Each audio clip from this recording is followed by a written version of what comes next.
Assalamualaikum warahmatullahi wabarakatuh, sahabat Islam semuanya. Masih ingat dengan peristiwa di mana seorang muslimah berhijab berdiri di atas podium lalu bicara sangat bersemangat tentang hak-hak wanita muslim untuk berhijab? President, Conference, my name is Latifa Abu Chakra. I'm a first-time delegate and a first-time speaker. Thank you. I'm representing the Ealing Division in London and I begin my address in the name of the Most High. Assalamu alaikum. Walaikum salam. When certain politicians and the media use the term muscular liberalism, that's just another word for racism and Islamophobia. This stance on Islam has led them into primary schools to ascertain why young girls wear the hijab, as it could be interpreted as a sexualization of these young girls. I say shame on Ofsted for victimizing young girls, for choosing to wear religious articles of clothing.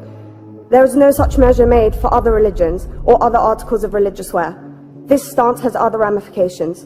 It signals to the British public and emboldens groups such as EDL, BNP and other fascist and racist groups that women are oppressed by Islam, are made insubordinate to the men that supposedly forced them to wear it, and that it is the job of the British state to liberate us. We reject this imperialistic saviour thinking.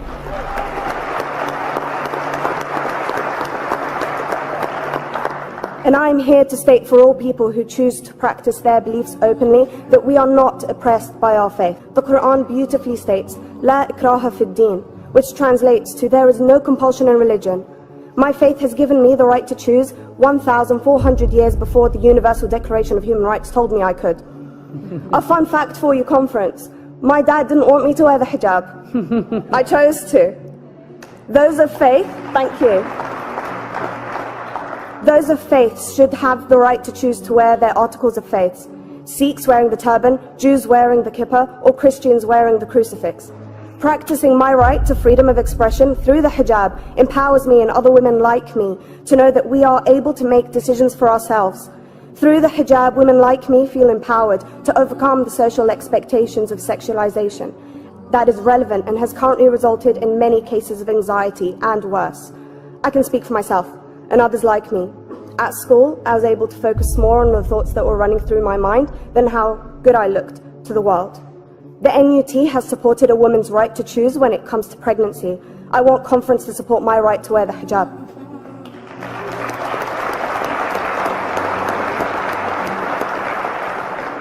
How I choose to practice my faith is clearly displayed for all to see.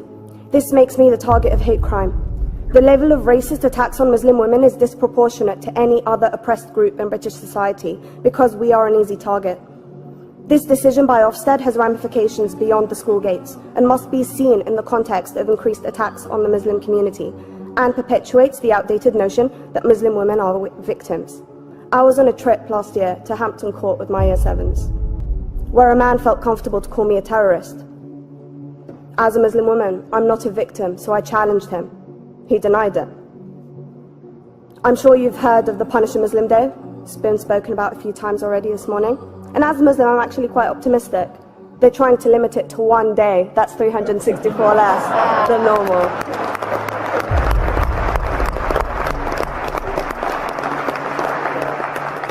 But let's be clear, conference. Islamophobia and other forms of racism affects non-Muslims too.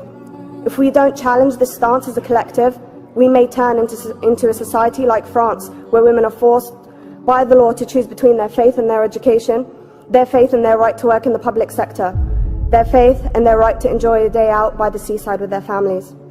I want to end by stating that I came to this country as an 8-year-old refugee.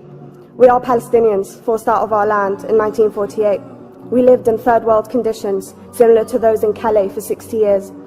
Here, I received the support I needed to study law at university and become a secondary school citizenship and PSHE teacher and a school rep.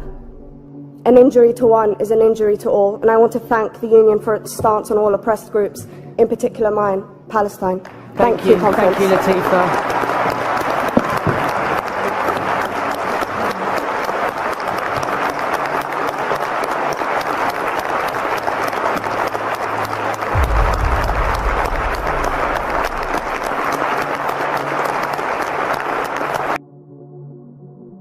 Wanita ini bernama Latifah Abu Syakra.